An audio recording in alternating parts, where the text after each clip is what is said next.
Durante 20 años he estudiado italiano como si nadara por la otra orilla de un lago, siempre al lado de mi lengua dominante, el inglés, siempre bordeando la ribera. Ha sido un buen ejercicio, beneficioso para los músculos y el cerebro, aunque nada emocionante. Estudiando una lengua extranjera de ese modo, uno no se puede ahogar. El otro idioma está siempre allí para sustentarte, para salvarte. Pero no basta con flotar sin posibilidad de hundirse. Para saber una nueva lengua, para sumergirse en ella, hay que alejarse de la orilla. Nadar sin salvavidas, sin contar con la tierra firme. En otras palabras, Jhumpa Lahiri.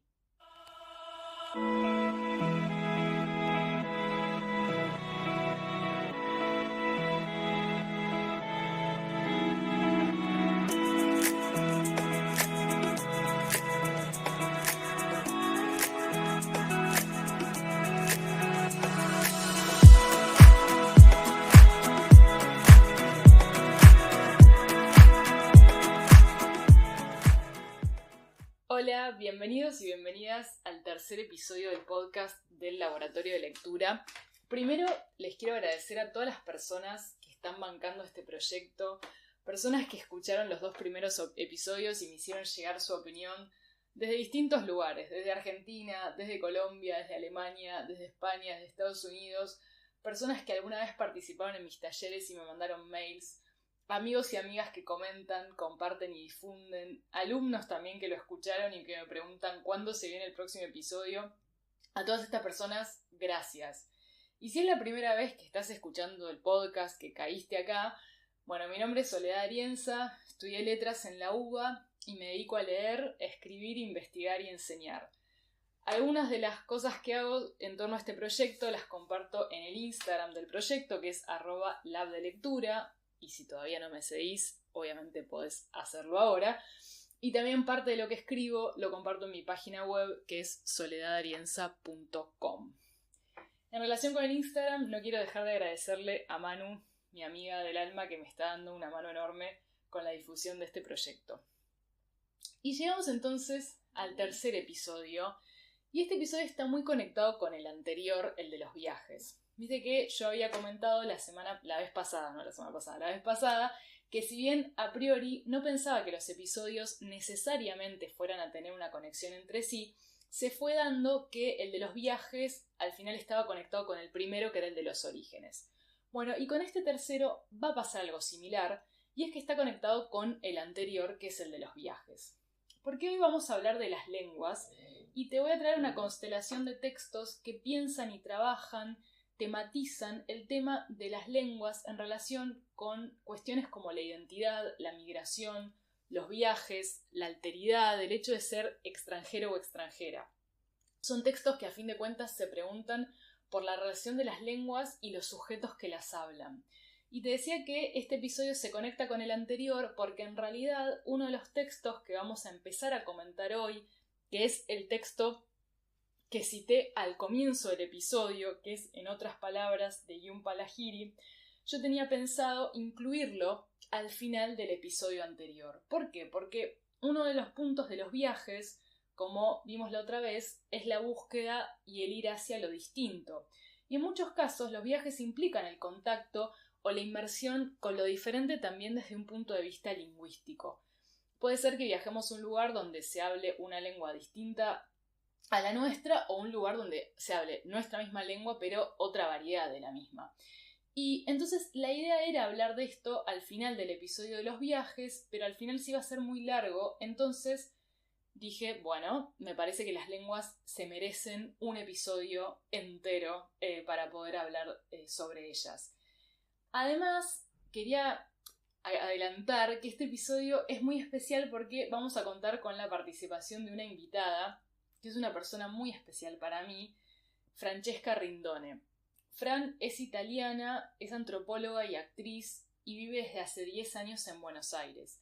Yo la conocí porque fue mi profesora de italiano allá por el 2018 y 2019 y para mí era muy central contar hoy con la voz de alguien bilingüe, de alguien que haya atravesado en carne propia algunas de las cuestiones que plantean los textos que traje en la constelación de este episodio.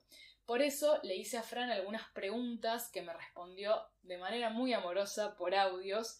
Entonces vamos a incorporar los testimonios de Fran a través de sus audios en algunos momentos de este episodio. Y me parecía importante también que ella se presentara lingüísticamente y por eso voy a dejar el primer audio de Francesca en el que ella presenta su mapeo lingüístico y después ya vamos a empezar con el episodio de hoy. Hola querida, ¿cómo estás? Bueno, mi lengua materna es el italiano, como sabrás, y mi segunda lengua es el castellano, y ya mi tercera llegaría a ser el portugués, porque, el primer idioma extranjero que aprendí en la escuela fue inglés, pero a medida que fui agregando más idiomas, la fui perdiendo. En una clasifica me defiendo y me expreso mucho mejor en portugués que en inglés. Y bueno, y ya a esta altura puedo decir que soy bilingüe con el italiano y el castellano. Bueno, presentada así Francesca, hablante nativa del italiano, bilingüe en castellano, con manejo del portugués y del inglés, vamos a comenzar este episodio. Como te decía, a medida que vayamos recorriendo los textos de hoy, voy a reproducir audios de Fran en algunos puntos que me parecían muy interesantes en que ella dialogara con los textos que traje. Bueno, entonces cuando empecé a pensar en el recorrido para hoy, me di cuenta de que en mi biblioteca hay varios libros que reflexionan en torno a la relación entre lenguas e identidad. Y siempre pasa que la mayoría de los temas que termino investigando o en los que me termino metiendo, hago eso no solamente por un interés teórico e intelectual, sino que parten de un interés vivencial, de algo que me atraviesa. Y en mi caso yo siento que fui bilingüe un tiempo con el inglés, y lo digo en pasado porque ahora lo tengo un poco abandonado y oxidado, si bien, bueno, hay algo ahí que permanece, pero siento que fue un bilingüismo controlado, no sé bien cómo decirlo. Digamos, yo nunca tuve la experiencia de pasar una estancia larga en un país en el que se hablara una lengua distinta al castellano, y mi vínculo con el inglés fue por una educación bilingüe, como se dice. Entonces, en cierto sentido, sí tuve una exposición muy grande por una etapa de mi vida, una exposición altísima a esa lengua, y obviamente ahí se abrieron múltiples intereses en torno al inglés y en torno al bilingüismo. Yo siento eso, que fue una experiencia más académica y controlada. Después llegó, mucho más adelante en mi vida, otra lengua que sí llegó de manera mucho más sorpresiva y no buscada, que es el italiano. Y el italiano apareció a partir de un vínculo que yo tuve, una relación con una persona de Italia, que después terminó siendo una relación de pareja de 4 años, y eso sí fue otra experiencia del bilingüismo, porque la puerta de ingreso a la lengua fue totalmente distinta, y fue, a fin de cuentas, el amor, ¿no? Y ahí sí se puede decir que fui parte también de la construcción de un vínculo de pareja bilingüe, con todos sus matices, sus risas y sus incomunicaciones. Entonces fue así como el italiano llegó a mi vida y como Francesca llegó a mi vida, ya que, bueno, como les decía, yo empecé a estudiar italiano, y empecé a estudiar italiano porque yo sentía que necesitaba comprender el idioma que hablaba el otro, ¿no? Mi pareja de ese momento. Había una cosa en mí, una especie de deber, ¿no? Que yo decía, necesito entender cómo esta otra persona conceptualiza el mundo, cómo ve las cosas, cómo ve la realidad. Eso fue lo que me motivó. Yo sentía que debía hacer eso. Estaba convencidísima, y de hecho estudié italiano por varios años en pos justamente de comprender más, pero no por una cuestión de entendernos entre nosotros, porque hablamos en castellano, sino había algo de entender cómo el otro ve el mundo. Pero en estos días, preparando el podcast, me topé con un autor que piensa algo diferente respecto a esto del bilingüismo y la relación de pareja, que porque era algo distinto, me pareció tan interesante, que es Fabio Moravito. Moravito nace en Alejandría en 1955, sus padres son italianos, pasa su infancia en Milán y a los 15 años se traslada a México. El texto del que hablo es El idioma materno y está compuesto por breves ensayos o relatos, algunos de los cuales se centran en el tema de las lenguas, del bilingüismo, de la traducción, A Morabito vamos a volver un poco más adelante, pero ahora quería traer un texto que se llama El idioma solitario, que apunta precisamente a lo que les estaba contando del bilingüismo y la pareja, pero como decía, lo enfoca desde otro punto de vista. Morabito dice: el idioma materno de mi mujer es un idioma que yo no hablo. Ella, en cambio, habla mi lengua materna. Nos comunicamos a través de un tercer idioma, que es el idioma del país en el que vivimos. El que yo no hable ni entienda la lengua materna de mi mujer, al revés de ella, que habla la mía sin dificultad, me otorga una gran ventaja. Al estar expuesto en mi casa a un idioma extraño que no entiendo ni quiero entender, la calidad de misterio de mi vida es superior a la suya. Bueno, me encantó esta idea de la calidad de misterio, ¿no? Esta noción de que el desconocer acá no es visto como ignorancia, sino que se le agrega ese matiz mágico, como si fuera un plus, ¿no? Un desconocimiento que incluso puede alimentar más aún el deseo. Entonces la voz de este texto dice que cuando escucha hablar a su pareja en su lengua, la lengua que él no habla, dice: hay un aspecto de mi mujer que escapa a mi comprensión. Y parece que ella le ruega que él aprenda su idioma, porque ella habla en su lengua materna en la casa y siente que está hablando sola en un punto. Y él dice: le respondo que en esa soledad lingüística suya y en el misterio que eso supone, se cifra gran parte de su belleza y de mi amor por ella. Entonces, acá aparece la relación entre lengua y deseo. En este caso, el no conocer la lengua del otro le inviste, ¿no? Inviste al otro de un halo de misterio y por lo tanto al, entre comillas, ignorante también se le agrega en su vida una faceta de cierta magia, ¿no? De algo que permanece velado. Entonces, en ese punto hay una relación, ¿no? Entre lengua y deseo. Pero también está justamente la idea de pensar el deseo que me motiva a ir hacia otra lengua, ¿no? Que en estos casos, bueno, en el caso de mi llegada al italiano o en el caso de este texto, está vinculado el querer acercarse o no a la lengua por una persona, pero podemos hablar en general del deseo de estudiar y aprender una lengua, ¿no? ¿Qué es lo que nos mueve? ¿Qué es lo que nos lleva a una lengua extranjera? Puede ser a veces una persona, pero pueden ser otros motivos y a veces puede ser que no lo tengamos muy en claro.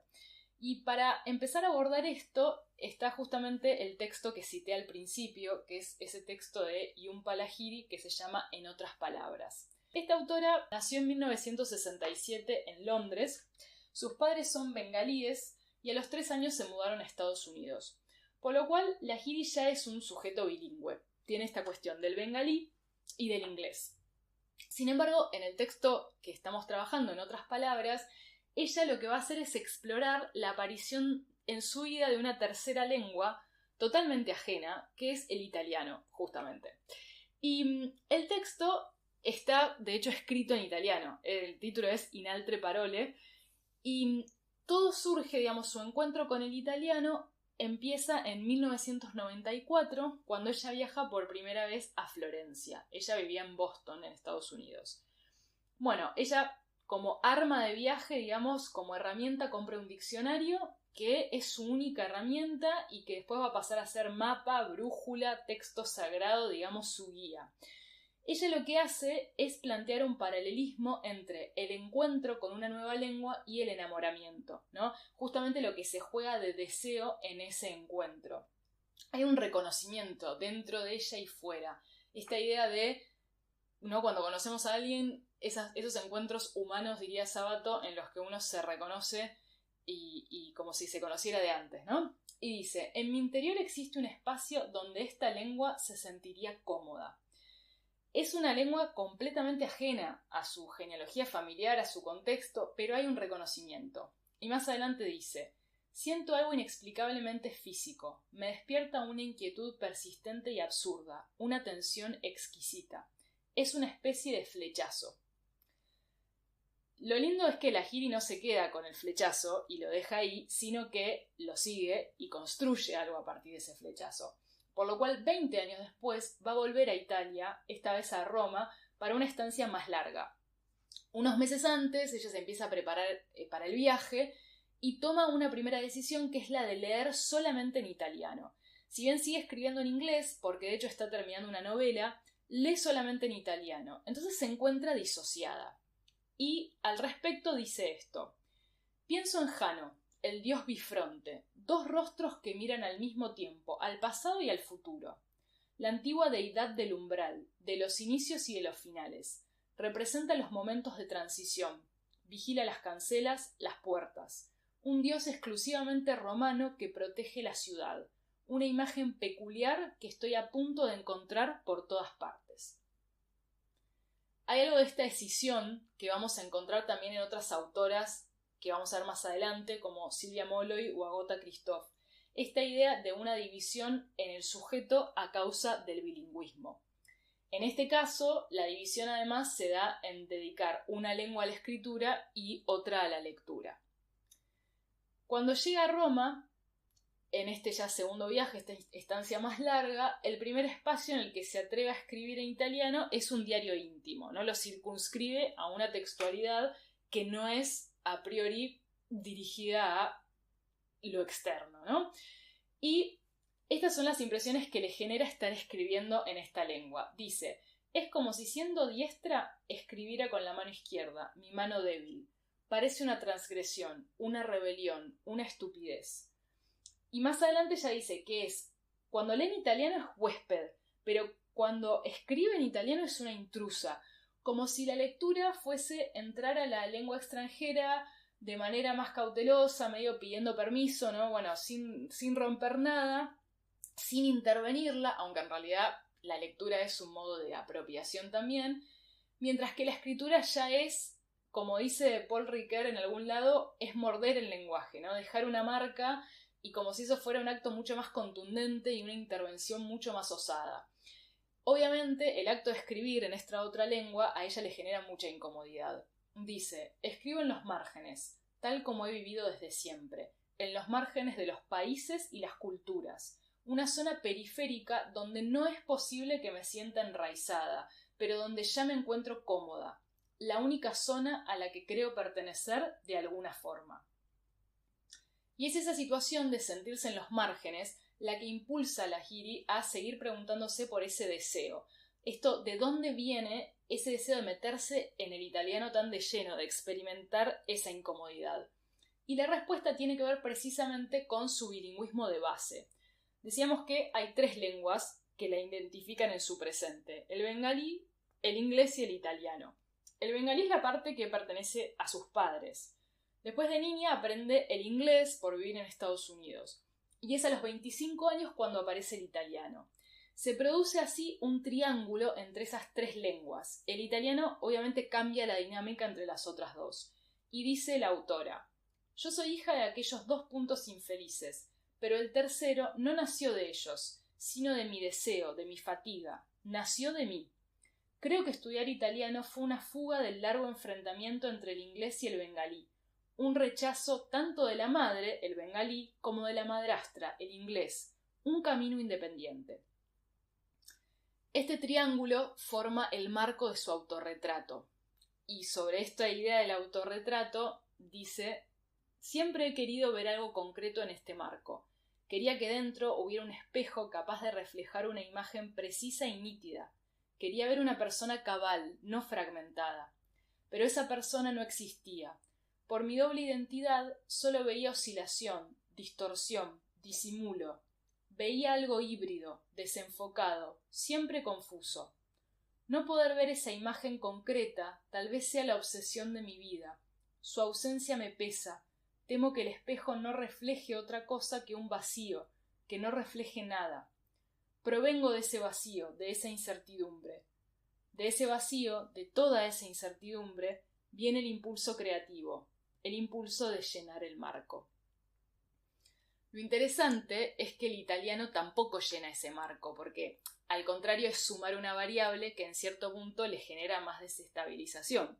Y esto es muy claro cuando ella vuelve a Estados Unidos después de un primer año en Roma y dice que vive una crisis doble. Y voy a citar el texto. Por un lado me doy cuenta del océano, en todos los sentidos, que existe entre el italiano y yo. Por el otro, de mi alejamiento del inglés. Un distanciamiento sentimental siempre es más intenso, más desgarrador, cuando pese a la proximidad se abre como un abismo. Lo que le pasa es que desde Estados Unidos no solamente ve cuán lejano es el italiano, geográficamente y también ajeno a su historia, digamos, familiar, sino también cuán lejos está ahora del inglés, precisamente por haber experimentado ese año de alejamiento con respecto a su lengua materna. Y acá vamos a escuchar de nuevo a Fran, porque una de las preguntas que yo le hice fue precisamente ¿qué siente cuando vuelve a Italia? Es decir, cuán lejana o cuán cercana se siente ella de su lengua materna al volver a su país. Y vamos a ver qué fue lo que Francesca nos dijo. ¿Qué me pasa cuando vuelvo a Italia y estoy rodeada de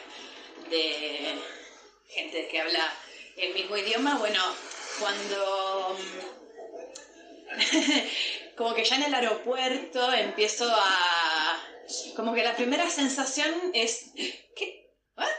Hay gente que habla italiano, que también me puede pasar, qué sé yo, acá me ha pasado en lugares turísticos de Argentina también, ¿no? Que encontrás un grupo de italianos que habla y te das vuelta como, ¿me están hablando a mí?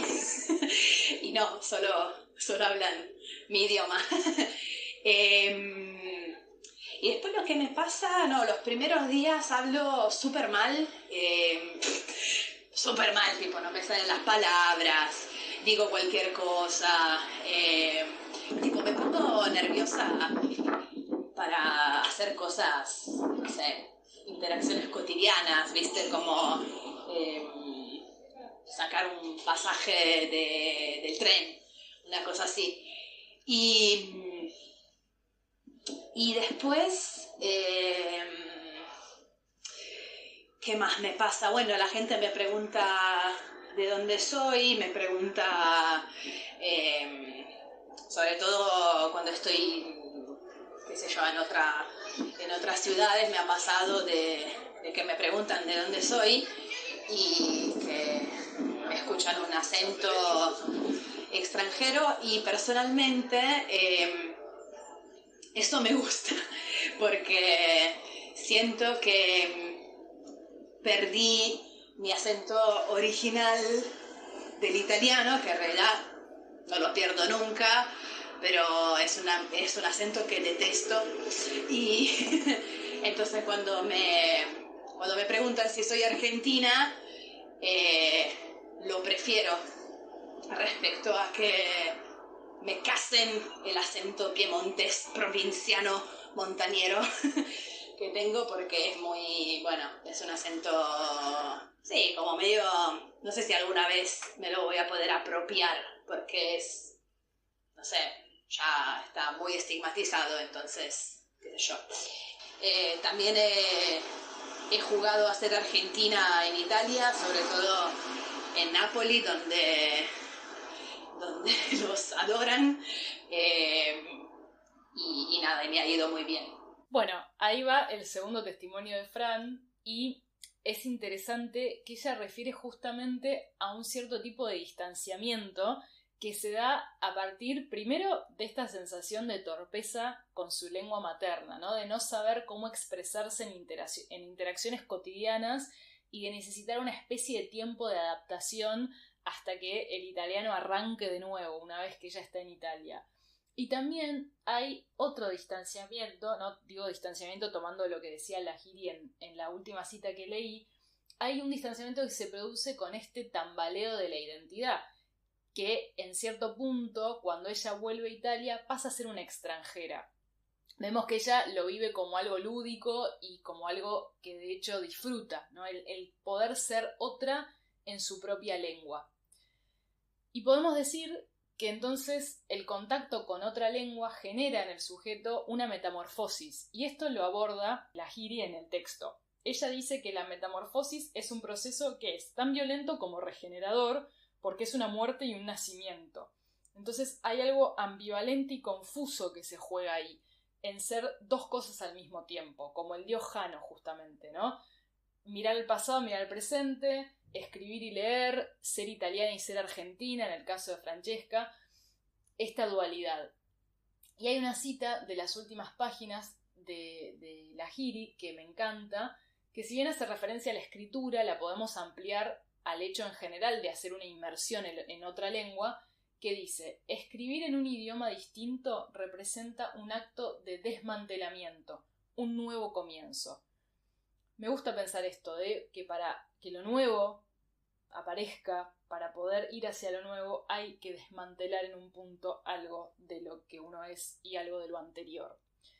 Y este estar a caballo entre el desarme y el armado de algo nuevo también le sucedió a la segunda autora que vamos a comentar, segunda después de Lahiri, pero bueno, ya mencioné a Morabito y creo que ya mencioné a Silvia Molloy, pero bueno, la segunda en la que nos centramos profundamente, que es la húngara Agota Christoph, que nació en el año 1935 y murió en 2011. Esta autora deja Hungría en 1956 y esa migración no elegida, ¿no?, implica el abandono de una lengua, que es su lengua materna, el húngaro, y la incorporación de nuevas lenguas.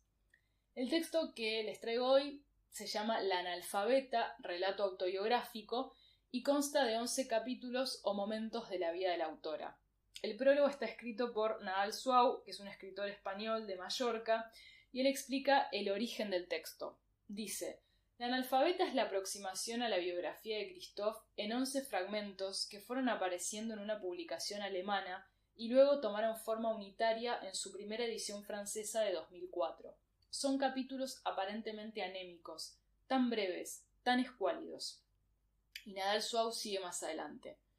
Una mujer aprende a leer y a escribir en un idioma, luego aprende a leer y a escribir en otro idioma. En medio rechaza 2 lenguas enemigas e impuestas, la alemana y la rusa. Aquella circularidad no es exactamente acumulativa. En ella hay una pérdida, un sacrificio. Yo me voy a centrar en 2 de los capítulos de estos 11 capítulos, que son Lengua materna y lenguas enemigas y La analfabeta, ya que son los 2 episodios en los que se centra la autora justamente en trabajar el tema de las lenguas y en lo que dice Nadal Suau del rechazo hacia el ruso y el alemán y la incorporación del francés más adelante, justamente porque a ella no le queda otra que ponerse a estudiar y aprender francés una vez que recala en Suiza con su familia en este proceso de exilio. Y hay algo que a mí me encanta de los textos que elegí para este episodio, y esto es un paréntesis en el desarrollo de Agota Christoph, y es que entre sí se van citando, porque Lahiri cita a Agota Christoph, lo voy a traer más adelante, y Silvia Molloy y Nadal Suau citan a Fabio Morabito, el que hablaba de la relación de pareja y el deseo. Yo no recuerdo bien cuál fue el orden en que yo llegué a los textos. Tengo igual algunas pistas porque en todos mis libros pongo la fecha en la que los leí y las fechas eran Molloy 2017, Christoph 2020, Lahiri 2021 y Morabito 2023. A Morabito de hecho lo leí la semana pasada y María Teresa Andrueto, que es la última autora que vamos a comentar, 2017.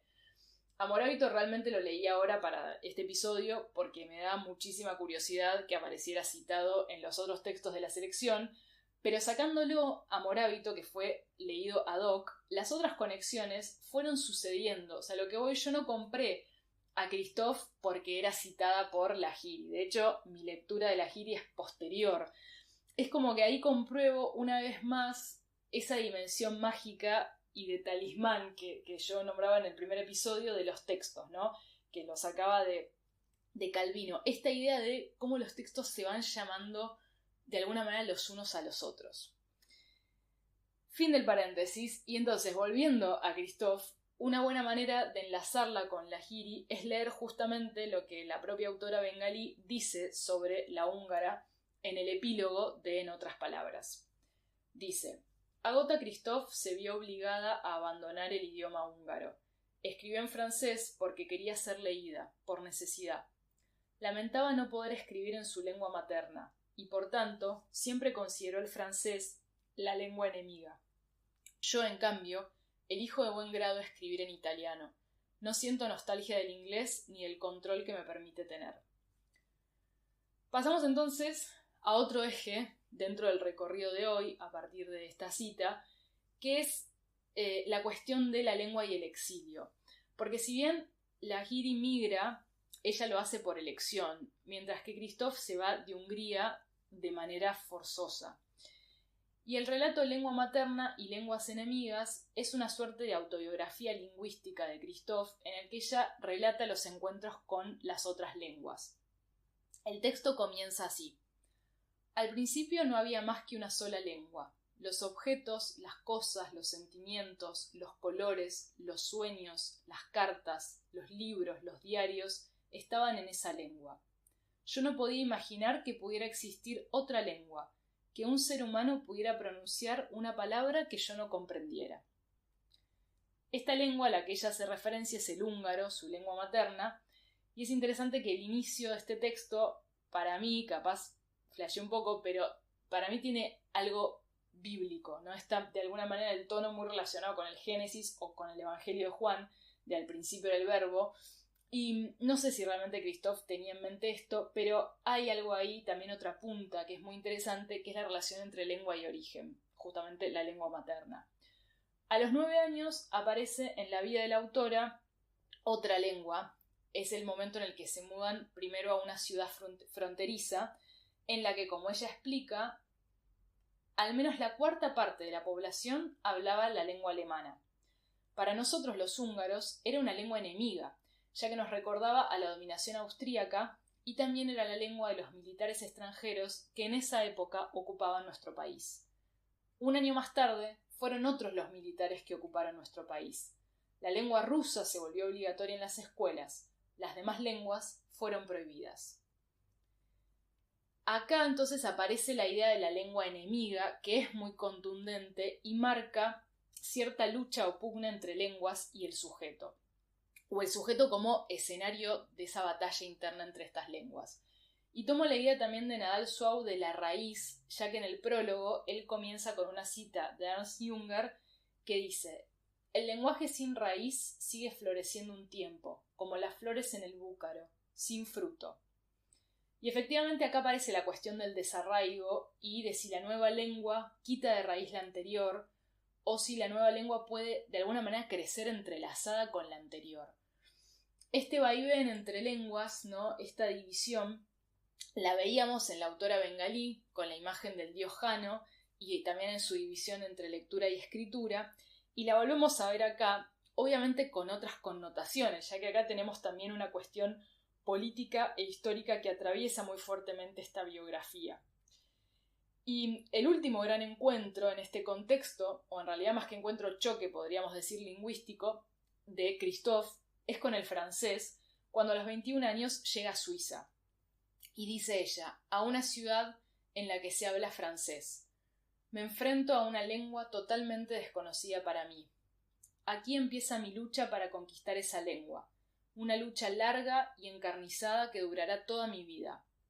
Hablo francés desde hace más de 30 años, lo escribo desde hace 20 años, pero aún no lo conozco.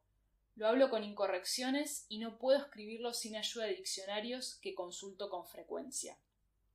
El hecho de hallarse con 21 años inmersa en una nueva lengua la hace sentirse analfabeta, y eso mismo es lo que explica en el ensayo que se titula de esa manera. Dice: 5 años después de haber llegado a Suiza, hablo francés, pero no lo leo. Me he convertido en una analfabeta. Yo, la que sabía leer cuando tenía 4 años.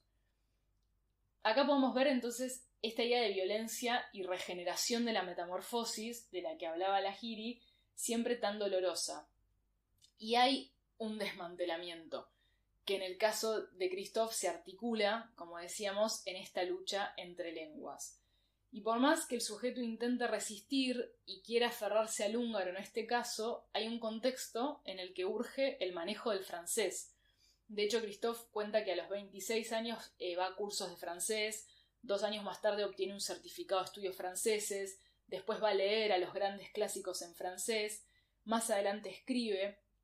Entonces, lo que podría verse en este sentido como una victoria, como un paso hacia la adaptación a esa nueva sociedad, ella lo ve como una claudicación, como que la vencieron, ¿no? Porque el francés es una enemiga, justamente porque la autora dice, está matando a su lengua materna.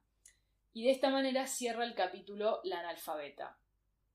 Sé que nunca escribiré el francés como lo escriben los escritores franceses de nacimiento, pero lo escribiré como pueda, lo mejor que pueda. No he escogido esta lengua, me ha sido impuesta por el destino, por la suerte, por las circunstancias. Estoy obligada a escribir en francés. Es un desafío, el desafío de una analfabeta. La paradoja que hay acá es ceder al desafío, esmerarse, implica, como lo dice ella, matar la propia lengua.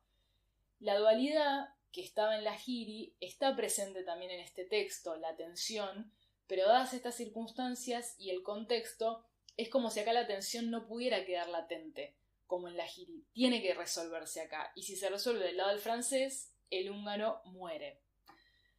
Y acá también se abriría otra línea de discusión que no entra en el episodio de hoy, en el podcast, pero que es justamente el de las representaciones sociales de las lenguas, de por qué unas lenguas son más prestigiosas que otras, o dentro de una misma lengua, por qué hay una lengua que se marca como estándar y otras que son vistas como menores.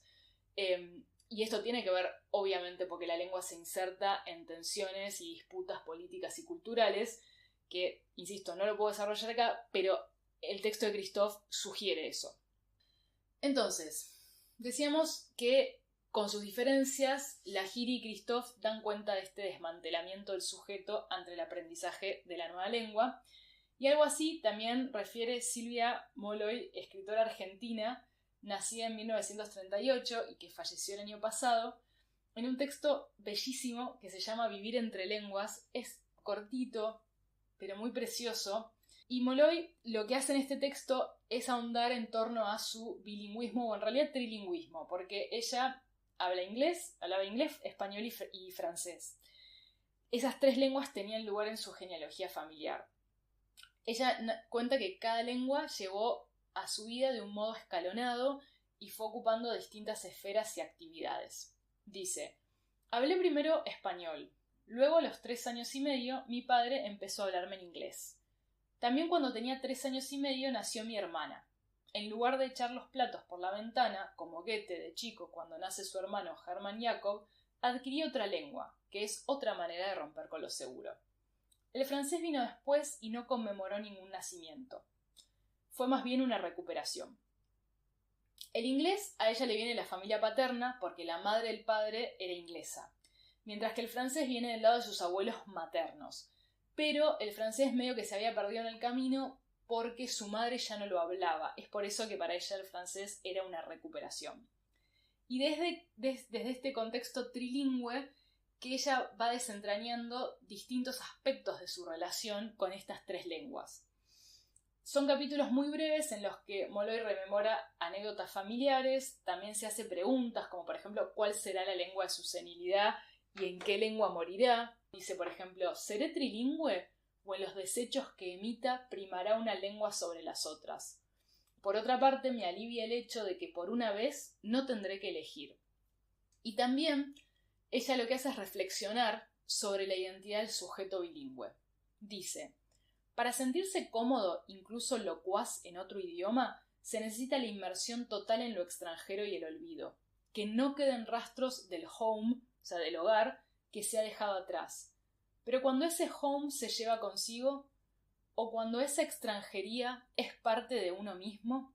Me encanta que Molloy traiga a colación la idea del hogar, porque a esto apunta Francesca en uno de los audios que vamos a escuchar ahora. Porque yo le pregunté si había para ella algo intraducible, algo que del italiano al castellano no se pudiera trasladar, y también si había alguna expresión o situación que solamente ella pudiera articular en italiano. Y ella hizo referencia al humor, a que hay algo ahí que es intraducible, algo del humor compartido en italiano que sigue siendo, en sus palabras, su zona de confort. Y es un humor que parte, va a decir ella, de algunos actores y actrices que ella consumió cuando era chica. Vamos a ver qué dice entonces Francesca al respecto. Ciertos actores cómicos o actrices cómicas que bueno, quizás envejecieron mal, pero que a mí me gustaban mucho cuando era chica o adolescente y hoy en día sigue siendo como un poco mi zona de confort. O mismo el humor de mis amigos de allá, como que siento que manejamos no sé, quizás una modificación, transformación del idioma que a mí me parece muy graciosa y claramente no se puede traducir porque son juegos de palabras justamente, ¿no? Y me encanta cuando conozco a alguien que también, sin tener la misma historia que yo, sin tener ni siquiera la misma procedencia, tiene este tipo de humor, me siento como muy en casa. Bueno, me encanta esta idea con la que cerró el audio Fran, de sentirse en casa en algún aspecto de la propia lengua, ¿no? En el caso de Fran, de encontrar esa sensación de lo común cuando vuelve al humor compartido, que se basa en cierto entramado cultural, no en un grupo de amigos, como ella dice, aislado, sino que es un humor que está basado en el consumo de cómics, dibujitos, actores, digamos, ciertos consumos culturales, que es algo intraducible. Y también es linda esta idea de la posibilidad de llevar la lengua con una, ¿no? Y de todo lo que eso conlleva, como si fuera esta casita portátil aún en la extranjería.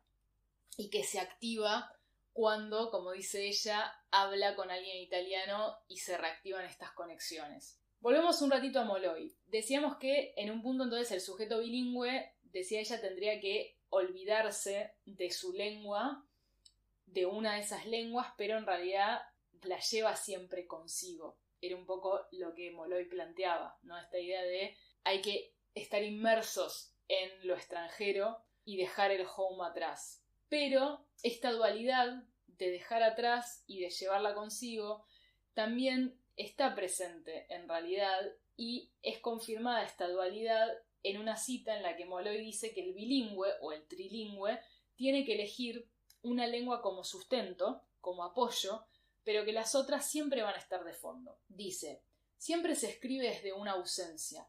La elección de un idioma automáticamente significa el afantasmamiento del otro, pero nunca su desaparición. Entonces siempre va a haber ecos de la otra lengua o las otras lenguas, aunque haya que pararse, aunque sea por un rato, en una. Y para ir cerrando con Molloy, vemos entonces que el sujeto bilingüe presenta un doblez. Hay en él las huellas de, como decía Lahiri, el desmantelamiento que se produce en elegir una lengua en la cual apoyarse y dejar otra como fantasma, en este desarme. Este doblez que Christophe busca mantener en un punto, pero que el avance del francés en ella parece clausurar. Con diferencias igual, ¿no? Porque Lahiri en su texto narraba el proceso de aprendizaje de una lengua segunda, que era en realidad tercera, ¿no? El italiano, ya adulta, mientras que Silvia, en Vivir entre lenguas, plantea un bilingüismo que es desde la infancia, ¿no? De lenguas que vienen de la genealogía familiar, y sabemos en cambio que Lahiri incorpora algo totalmente ajeno, que es el italiano, para desarmar esa tensión entre el bengalí y el inglés. Pero bueno, esta idea similar al desmantelamiento en Vivir entre lenguas aparece con una palabra que me encanta, que es la deshechura. Y dice así, Silvia: ser bilingüe es hablar sabiendo que lo que se dice está siempre siendo dicho en otro lado, en muchos lados. Esta conciencia de la inherente rareza de toda comunicación, este saber que lo que se dice es desde siempre ajeno, que el hablar siempre implica insuficiencia y sobre todo doblez, siempre hay otra manera de decirlo, es característica de cualquier lenguaje, pero en la ansiedad de establecer contacto lo olvidamos. El bilingüismo explícito del que maneja más de una lengua vuelve patente esa otredad del lenguaje. Esa es la fortuna del bilingüe, y esa es también su desgracia, su undoing, su deshechura.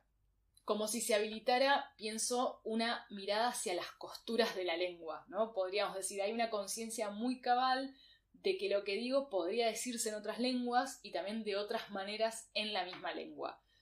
Y a fin de cuentas, la conciencia de que no estoy sola en la lengua, de que hay otros y otras hablantes. Y a esto justamente apunta Fabio Moravito, el autor con el que comenzamos con el tema del deseo y la pareja, autor que citaba a Nadal Suau y que también cita Molloy en Vivir entre lenguas. Y en uno de los ensayos del idioma materno, Moravito va a decir algo muy interesante en relación con esto, y el ensayo es La soledad lingüística. Dice: ¿no es el lenguaje de por sí una forma de migración? Por el simple hecho de hablar, de escoger ciertas palabras en lugar de otras, ¿no quedamos expuestos los seres humanos a la intuición de la diversidad lingüística? Molloy marcaba que el bilingüe hace consciente esa intuición, ¿no? Que el monolingüe no, pero para Moravito, digamos, yace igual la intuición, ¿no? Esta intuición de que hay otras maneras de decir. Tal vez no está tan consciente como en el bilingüe, pero hay una sensación de que mi lengua es porque se recorta en el contraste con otras. Y Moravito finaliza con una idea muy bella, que es: todo idioma lleva entonces la semilla de la incomprensión lingüística y por ende de la diversidad idiomática. No es posible hablar exclusivamente un solo idioma. Siempre que hablamos sobre un trasfondo conocido o meramente intuido de una diversidad de lenguas. Solo podemos hablar porque nuestro idioma no está solo. Y esta frase última es la que funcionaba como epígrafe de Vivir entre lenguas. Hablamos porque nuestro idioma es parte de un abanico de posibilidades, porque se asemeja y diferencia de otros. Porque al elegir tratamos de entendernos y siempre, a pesar de eso, caminamos en ese fino equilibrio de que tal vez no nos entendamos, ¿no? De la posibilidad de caer en la incomprensión, de caer en ese abismo. Eso es algo de lo que nunca estamos totalmente exentos, aun cuando intercambiamos palabras en nuestra misma lengua. Y así Moravito me da el pie para pasar a la última autora, ahora sí, que vamos a comentar hoy, que es la cordobesa María Teresa Andrueto, que ya la cité en el primer episodio de Los Orígenes. Y Andrueto va a hablar de la lengua haciendo hincapié precisamente en este vínculo entre lo íntimo y lo social, lo mío y lo que es de todos y de todas. Y para esto voy a traer 2 conferencias de ella que están compiladas en un libro que se llama La lectura otra revolución, que compila charlas, discursos, ponencias de la autora en diferentes circunstancias. Y acá voy a traer 2. Una es La vida misma, leída en la entrega del premio Hans Christian Andersen en 2012, y la otra se llama En busca de una lengua no escuchada todavía, leída en el segundo Congreso Iberoamericano de Lengua y Literatura Infantil y Juvenil en Bogotá en marzo también del 2012.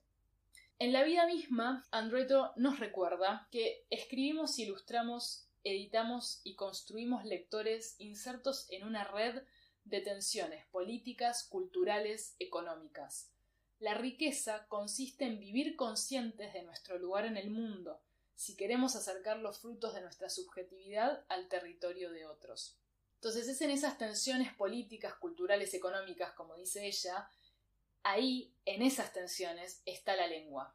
La lengua no escapa a eso, y como dije antes con Christophe, hay representaciones sociales en torno a las lenguas, y eso es reflejo, por ejemplo, de las tensiones. Andrueto vive esto en carne propia y lo comenta con respecto a ciertas presiones que ella tuvo a lo largo de su vida al publicar sus textos, por ejemplo, en España, ella como escritora argentina.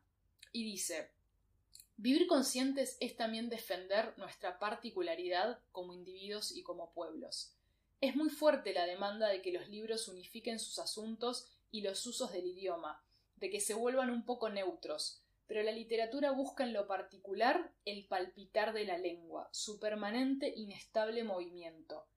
Muchas veces me han dicho que mis libros son demasiado argentinos, mas creo que es justamente ahí, en los matices de la lengua, donde reside el desafío de un escritor, su campo de batalla. En algún otro lado ella también dice que hay que pensar la lengua como trinchera, ¿no? Para reivindicar justamente la particularidad, esa supuesta imperfección. y me encanta la idea de la imagen, de la literatura buscando lo particular en el palpitar de la lengua. Y acá voy a traer a colación el último audio de Francesca, que viene bárbaro para dialogar con Andrueto, porque una de las preguntas que le hice a Fran fue justamente cómo se llevaba con su lengua materna viviendo en otro país. Es decir, qué percepciones tenía ahora de su lengua materna, si algo había cambiado de su percepción del italiano. Y ella me dijo algo con respecto al italiano en el cine y en el teatro, que va muy de la mano de lo que dice Andrueto en lo que acabamos de leer. Así que vamos a escuchar a Francesca. Y algo que me pasa tanto con el cine como con la literatura y el teatro en italiano es que muchas veces me parece muy poco orgánico, poco espontáneo. Sobre todo en la literatura siento que el autor o la autora se esfuerza por usar palabras difíciles. En el cine y en el teatro está todo este tema de la dicción correcta que hace que los actores y actrices en el escenario o frente a cámara hablen un italiano que nadie habla en la vida real. Entonces, de eso me pude dar cuenta conociendo el teatro acá en Argentina, o el cine, o la literatura también, que a mí me parecen un poco más sanguíneas, no sé, como más... no sé, me interpelan más. Siento que hablan más descarnadamente de las experiencias personales o ajenas, pero como, no lo sé, hay algo que seguramente no es un problema del idioma, sino un problema de cómo se usa este idioma para hacer artes. Bueno, me encantó que haya usado el adjetivo sanguíneo, ¿no? Esta idea que dice que acá nota que en la escritura, en el teatro, se ve una lengua más sanguínea, y creo que resuena totalmente con lo que dice Andrueto. También estamos en un punto del mismo campo semántico, ¿no? Con el palpitar de la lengua, algo referido al centro, a lo potente, al corazón, ¿no? Y también me interesa esta percepción justamente que tiene ella ahora de que ciertas textualidades en italiano pulen mucho el idioma y que lo ve ahora desde afuera, ¿no? Estando inmersa más en el castellano. Y también está bueno ver cómo cada lengua tiene estas tensiones. La lengua entonces que libramos en la literatura funciona para Andrueto como refugio frente a las tendencias uniformadoras. Dice: es en las palabras donde se libra el combate, y es de palabras la grieta por donde se accede a una lengua privada en ese extenso mar de la lengua social, territorio de contrapoder frente al uniforme y lo hegemónico. Acá privada no tiene un sentido, digamos, negativo de privatización, sino que hace más referencia a esto de una lengua íntima, ¿no? Que funcione como contrapoder a lo hegemónico y totalizante. Y acá pasamos a las discusiones, digamos, en cuanto a qué lengua hablar, esta polémica de la lengua que, al menos para quienes somos de Argentina, tuvo un momento muy presente en nuestra historia, que fue el siglo XIX. Y Andrueto resume muy bien estas polémicas en una de las conferencias, En busca de una lengua no hablada todavía. Ella dice: esta cuestión, que en nuestras carreras de letras se estudia como la polémica acerca de la lengua, polémica que por supuesto es lingüística y estética, pero sobre todo fuertemente política, se dirimió en el marco del movimiento estético político romántico y la llevaron adelante Sarmiento, Gutiérrez, Echeverría y Alberdi, los 4 grandes románticos argentinos, lo que es casi decir los fundadores de nuestra literatura. De todo lo anterior emergió la convicción de que en nuestro país se debía hablar castellano, pero que ese castellano no necesitaba sujetarse a pie juntillas a los dictámenes de su casa central. De modo que ser un escritor argentino también es ser un escritor desobediente ante la demanda de casticidad. Y después, un poco más adelante, ella dice que nosotros, la Argentina, es un país que nunca vivió el purismo idiomático, la necesidad de conservar la casticidad, palabra, por otra parte, tan cercana a la castidad. es decir, poder diferenciarnos del español que se imponía desde España. Y esta pulsión por manifestar los matices particulares de la lengua tiene que ir para Andrueto de la mano de la construcción de lectores y lectoras. Y ella dice: la uniformidad no es el camino para que esa lengua que compartimos se mantenga viva. Si hay caminos, no están en la rigidez, sino en la flexibilidad, en la posibilidad de aceptar la potencia de lo diverso y lo múltiple, en la riqueza del movimiento permanente. Los niños españoles y los niños latinoamericanos necesitan leer y oír esa diversidad de voces, y también lo necesitamos los adultos. Necesitamos oírnos en los múltiples meandros que ofrece este idioma nuestro, en el que Cervantes y Rulfo, García Márquez y Sor Juana, Gabriela Mistral y Luis de Góngora, Quevedo y Borges, entre muchos otros y otras, abrieron con mano de seda y de hierro los intersticios de la lengua que de mil maneras les había sido impuesta, para encontrar algo de aquello que Emily Dickinson llamó la pequeña voz del mundo. Y es con esta potente cita de Andrueto, que cerraba justamente la conferencia que ella dio en Bogotá, que llegamos al cierre de este episodio. Un episodio en el que quise acercar un conjunto de textos que hablan de las lenguas y que nos permiten enlazar lo íntimo con lo público, lo individual con lo social, lo personal con lo político, la lectura y la escritura, el hogar y lo desconocido, lo inmutable y la metamorfosis. Para recordar, como dice Morábito, que hablamos porque nuestro idioma no está solo. Y también para seguir cincelando el palpitar de nuestra propia lengua, que es íntima, pero que, como dice Andrueto, también es común. Bueno, si llegaste hasta acá, te agradezco muchísimo. Mi nombre es Soledad Arienza y esto fue el tercer episodio del podcast del Laboratorio de Lectura. Aprovecho una vez más para dejarle mi inmenso agradecimiento a Francesca Rindone por haber participado con audios tan enriquecedores e interesantes. Si te gustó este episodio, compartilo con la gente a quien pienses que le pueda gustar. No te olvides de seguirme en Spotify y en el Instagram, que es @labdelectura, para seguir enterándote de todo lo que voy haciendo. Te mando un abrazo y hasta la próxima.